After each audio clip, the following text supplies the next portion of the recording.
Eh,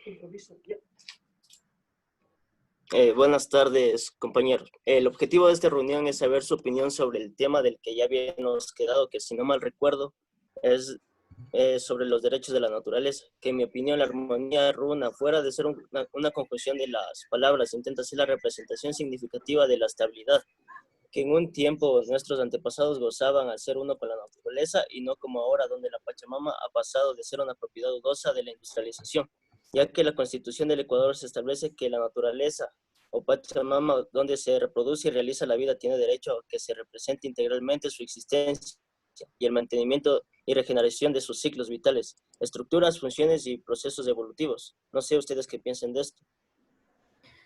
Justamente, compañero, Ramiro Ávila hace una comparación para ver si realmente la naturaleza puede ser sujeta de derechos. Pero antes de esto hace un recorrido histórico en el sentido de que antes hubiese sido absurdo reconocer qué tipos de derechos y después habla precisamente de la llegada del summa causa y de este nuevo paradigma. Esto es lo que trata de explicar nuestro compañero, ya que el summa causae es una visión biocéntrica compartida por las comunidades indígenas y tribales, cuyo centro no gira en torno al desarrollo económico del hombre, sino a la conservación y protección de la naturaleza, ya que si tenemos en cuenta la cosmovisión de nuestros abuelos y abuelas, nosotros somos aire, somos tierra y somos naturaleza. Este simple hecho nos permite ser parte innegable de nuestra Pachamama.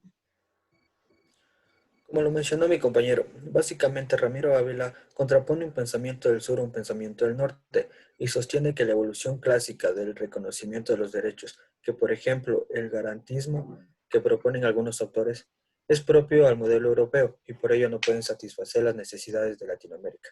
Primero porque no han pasado por un proceso de colonización, como sí pasó en Latinoamérica, ya que si tenemos en cuenta los derechos de primera y segunda generación, como económicos, sociales, culturales, no son suficientes para llegar a una solución a la problemática que presenta en América Latina.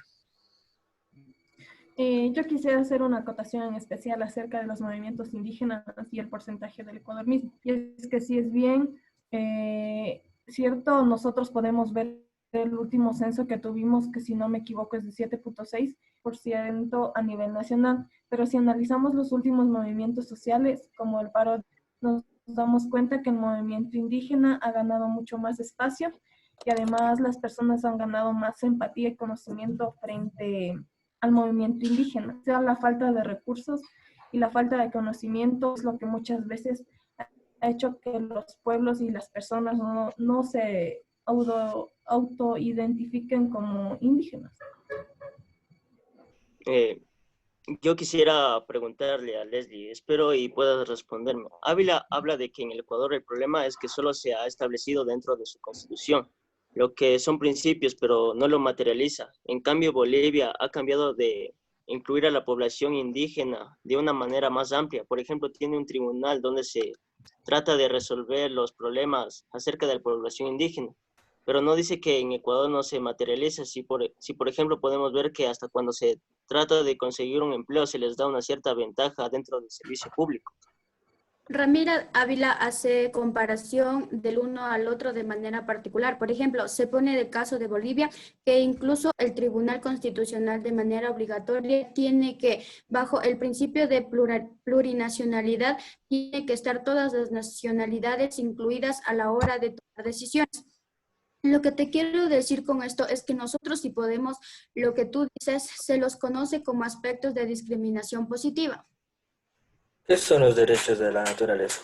Los derechos de la naturaleza son de alguna manera un resultado de las luchas históricas, de los movimientos sociales, por solucionar la crisis ambiental. La crisis consiste en los acelerados procesos globales de destrucción de la naturaleza.